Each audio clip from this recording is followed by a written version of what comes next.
Oke, Assalamualaikum warahmatullahi wabarakatuh. Kali ini video saya yang ke-6 masih tentang matkul dari Public Relation. Untuk kali ini saya akan membahas tentang peran Public Relation dalam mengatasi krisis dan penurunan reputasi. Jadi, kita itu akan memahami tentang apa itu peran Public Relation dalam mengatasi krisis dan penurunan reputasi. Jadi diharapkan setelah kalian nonton video ini, kalian itu akan memahami tentang peran public relation dalam organisasi, terutama dalam mengatasi krisis, mengidentifikasi publik sasaran melalui analisa psikografis, sehingga itu dapat menjelaskan variabel reputasi dan mengkategorisasikan krisis cluster dalam upaya mengatasi krisis agar reputasi dari sebuah organisasi itu dapat baik kembali. Oke, langsung saja.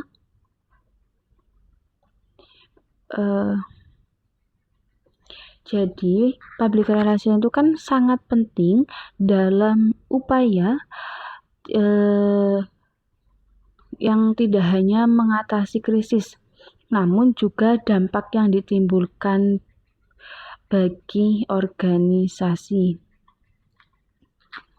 Krisis yang menimpa organisasi umumnya itu akan berdampak pada penurunan reputasi.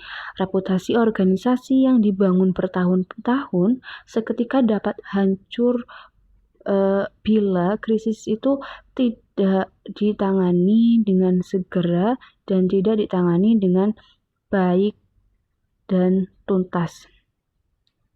Jadi public relation itu salah satu fungsinya itu memanajemen yang berfokus pada pengelolaan komunikasi baik itu internal maupun eksternal dari organisasi itu tersendiri.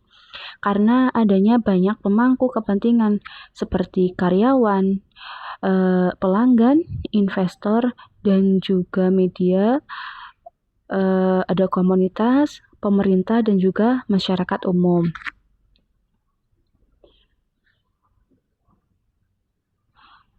Public relation pada sebuah organisasi itu mempunyai empat peran yang dibawakan oleh Broom dalam Gottlieb and Center Effective Public Relation menyebutkan yang pertama itu ada teknisi komunikasi atau communication technician. Jadi, public relation itu berperan dalam melakukan penulisan, pengeditan newsletter karyawan, menulis siaran pers dan fitur, mengembangkan isi website maupun akun media sosial, serta melakukan kontak dengan media. Terus yang kedua perannya itu adalah penasehat ahli atau expert prescriber. Peran public relation sebagai penasehat ahli berupaya memahami kebutuhan, preferensi, dan sikap masyarakat serta merumuskan strategi komunikasi yang sesuai dengan kepentingan organisasi maupun klien mereka. Dalam peran ini, praktisi public relation itu menggunakan pengetahuan mereka tentang perkembangan komunikasi, tren kekinian, dan dinamika masyarakat untuk merencanakan dan melaksanakan program-program yang dapat mempengaruhi opini, sikap, dan perilaku masyarakat. Peran yang ketiga itu ada sebagai fasilitator komunikasi. Dalam peran sebagai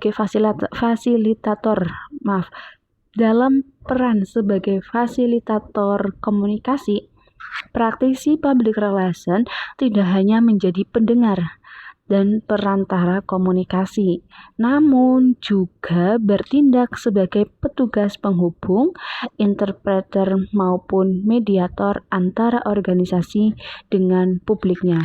Jadi, mereka menjaga komunikasi dua arah dan memfasilitasinya dengan menyingkirkan kendala dalam hubungan. Dan juga menjaga agar salurannya itu tetap terbuka. Karena tujuannya hal ini dilakukan itu untuk memberi informasi yang dibutuhkan manajemen maupun publik dalam membuat keputusan demi kepentingan bersama. Terus yang keempat, peran keempat itu sebagai fasilitator pemecah masalah, problem solving facilitator. Sebagai fasilitator pemecah masalah, praktisi public relation itu banyak berperan dalam menganalisis situasi masalah. Hal ini dikarenakan umumnya mereka itu adalah pihak yang paling tahu dan paling dekat dengan kebijakan, produk, prosedur, dan juga tindakan organisasi. Jadi mereka itu akan bergabung bersama manajer lainnya untuk mendefinisikan dan memecahkan masalah. Jadi dengan demikian dapat dipahami bahwa ketika organisasi itu mengalami krisis, maka peran public relation itu semakin penting. Ketika reputasi organisasi turun atau hancur karena krisis, maka praktisi public relation akan berupaya membangun reputasi dan menjalin kembali hubungan baik antara organisasi dengan publik yang menjadi kepentingannya.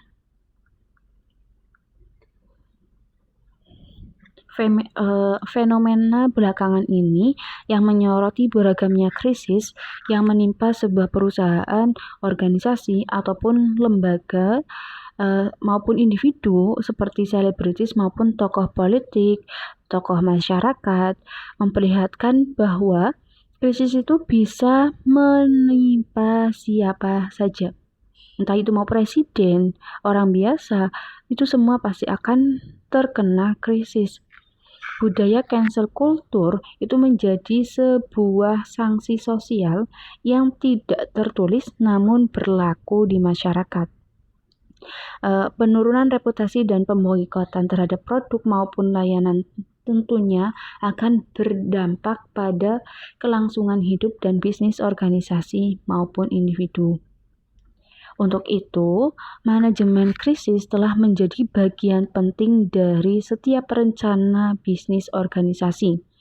Karena tim manajemen akan siap bila terjadi hal yang tidak terduga. Dalam manajemen krisis, perencanaan itu akan menguraikan skenario bagaimana organisasi merespon ketika terjadi masalah atau krisis. Praktisi public relation yang menjadi bagian dalam tim krisis akan menentukan krisis yang paling mungkin mempengaruhi organisasi dan dampaknya. Jadi karena rencana krisis itu bertujuan untuk mengantisipasi segala kemungkinan dalam menghadapi krisis dengan merespon secara cepat dan cermat, serta menjaga saluran komunikasi dengan baik, juga mengatur strategi jika terjadi krisis.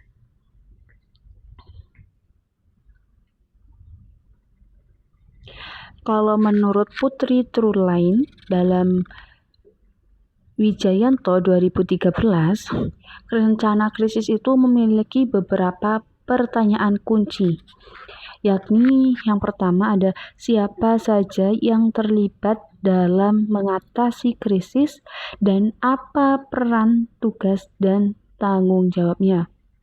Yang kedua ada di mana krisis center sebagai pusat komunikasi dan informasi ditempatkan. Yang ketiga, berapa banyak sumber daya yang dibutuhkan. Keempat, informasi apa saja yang bisa diberikan kepada publik. Yang kelima, siapa yang menjadi juru bicara. Dan yang terakhir atau yang keenam, itu langkah apa selanjutnya yang akan kita gunakan untuk mengatasi dan memperbaikinya.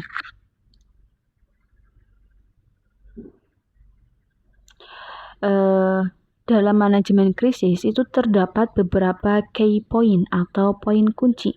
Yang pertama itu ada analisis dan pemahaman situasi, yakni perlunya praktisi public relation melakukan identifikasi masalah dan analisisnya untuk memahami situasi darurat dan krisis yang terjadi secara menyeluruh. Poin yang kedua adalah perencanaan darurat dan koordinasi tim, yakni dengan membuat rencana darurat yang menyeluruh ketika isu itu belum berkembang menjadi krisis. Terus, poin yang ketiga itu respon cepat dan komunikasi yang efektif, yakni ketika krisis terjadi, umumnya reaksi publik mengirimkan respon yang cepat dari organisasi. Komunikasi efektif terhadap krisis dapat mengurangi dampak negatif dan membatasi kerugian yang mungkin terjadi.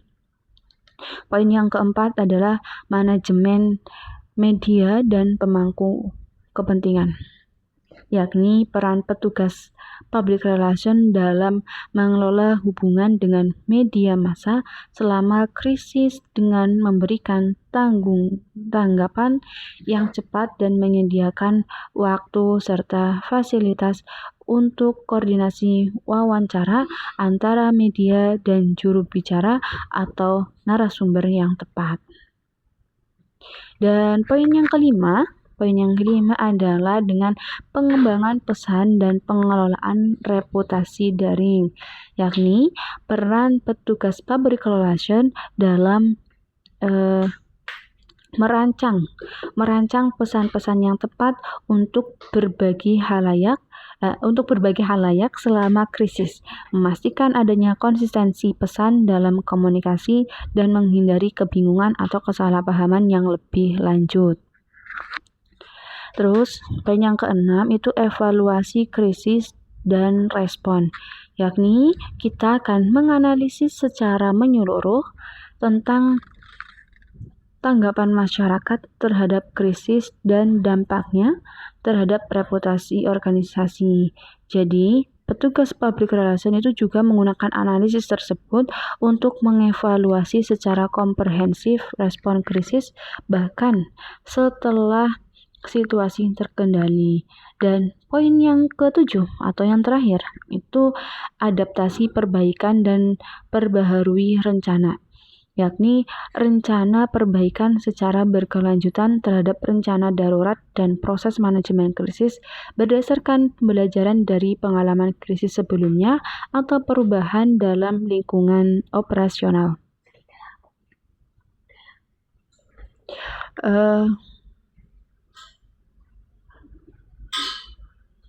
Terus kita akan mengidentifikasi publik. Identifikasi publik dalam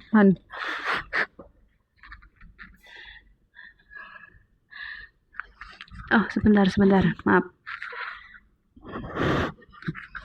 Oke, kita akan identifikasi publik. Identifikasi publik dalam manajemen krisis itu mengacu pada tindakan mengenali dan memahami pihak-pihak yang berkepentingan, juga masyarakat luas atau publik yang mungkin saja terpengaruh oleh krisis tersebut. Nah, manajemen krisis ataupun rencana krisis akan selalu menempatkan identifikasi publik sebagai langkah penting bagi organisasi dalam hal sebagai berikut. Yang pertama yaitu mengidentifikasi pemangku kepentingan yang utama. Artinya, petugas public relation akan berupaya mengenali para pihak yang memiliki kepentingan langsung dalam krisis tersebut. Misalnya ada karyawan, pelanggan, pemegang saham, mitra bisnis, dan juga publik. Dengan memahami kepentingan dan kekhawatiran mereka, itu akan dapat membantu dalam merancang dan mengatur respon yang efektif. Terus yang kedua itu mengukur dampak potensial, di mana petugas public relation itu akan melakukan analisis tentang situasi krisis yang terjadi dengan mengukur pengaruh dan dampak krisis kepada publik yang terlibat ataupun terpengaruh oleh krisis tersebut. Terus yang ketiga itu membuat rencana komunikasi yang tepat sasaran, yakni dengan identifikasi publik, praktisi public relation dapat merancang pesan dan strategi komunikasi yang sesuai dengan publiknya yang beragam, yang mungkin saja memiliki kepentingan atau kekhawatiran yang berbeda. Terus yang keempat itu mengumpulkan dukungan, di mana praktisi public relation itu dapat membangun hubungan yang kuat dan saling percaya dengan publik yang relevan sebelum terjadinya krisis. Karena hal ini tuh dapat membantu organisasi untuk mendapatkan dukungan penuh dan kerjasama yang lebih lanjut saat menghadapi situasi darurat. Terus yang kelima itu mengelola keinginan publik. Dalam hal ini, praktisi public relation itu memahami harapan dan ekspektasi publik terhadap respon organisasi di saat krisis, serta memastikan bahwa hal tersebut sesuai dengan harapan dan ekspektasi dari keinginan publik yang sebanyak mungkin. Jadi, identifikasi publik itu merupakan salah satu hal yang penting untuk dilakukan dalam perencanaan maupun pelaksanaan manajemen krisis yang efektif. Dengan melakukan identifikasi publik, maka organisasi dapat memahami serta merespon kebutuhan dan kekhawatiran para pihak pemangku kepentingan yang terlibat atau terpengaruh oleh situasi krisis tersebut. Oke, pokok pembahasan yang ketiga itu tentang analisis psikografis. Dalam manajemen krisis, analogi psikografis itu upaya untuk memahami secara mendalam terkait perilaku, sikap, nilai, dan motivasi psikologis dari berbagai kelompok publik yang terlibat atau terpengaruh oleh keadaan krisis tertentu. Kegiatan ini berfokus pada segmen-segmen populasi yang memiliki karakteristik psikologis yang sama atau serupa. Jadi analisis psikografis itu membantu organisasi untuk memahami secara mendalam halayaknya, tidak hanya secara demografi, namun juga faktor-faktor lainnya dari audiens mereka. Karena hal ini tuh akan memungkinkan organisasi untuk mengetahui motivasi, kebutuhan, kekhawatiran, dan preferensi psikologis yang menjadi dasar perilaku halayak maupun publik dalam situasi krisis. Terus pembahasan yang keempat itu tentang variabel reputasi dan krisis cluster. Jadi dua konsep yang tidak kalah pentingnya dalam manajemen krisis itu adalah variabel reputasi dan krisis cluster. Keduanya membantu organisasi memahami dan bereaksi secara lebih efektif terhadap situasi darurat atau krisis. Variabel reputasi itu mencangkup faktor-faktor yang dapat mempengaruhi organisasi dipandang oleh publik. Misalnya ada kepercayaan, keandalan, integritas, kualitas produk atau layanan, tanggung jawab sosial, dan lain sebagainya. Pemahaman tentang variabel reputasi dalam manajemen krisis itu akan membantu organisasi untuk memprediksi dampak krisis terhadap reputasi mereka. Selain itu, juga akan memudahkan organisasi merespon krisis dengan tujuan meminimalisir penurunan reputasi atau bahkan memperbaikinya.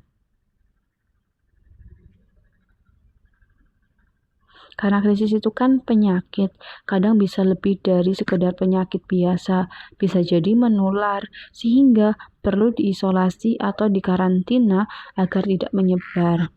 Nah, krisis cluster atau cluster krisis itu merujuk pada upaya praktisi public relation mengkategorikan krisis yang dialami terkait hal atau situasi krisis yang memiliki kesamaan dalam sifat atau dampaknya.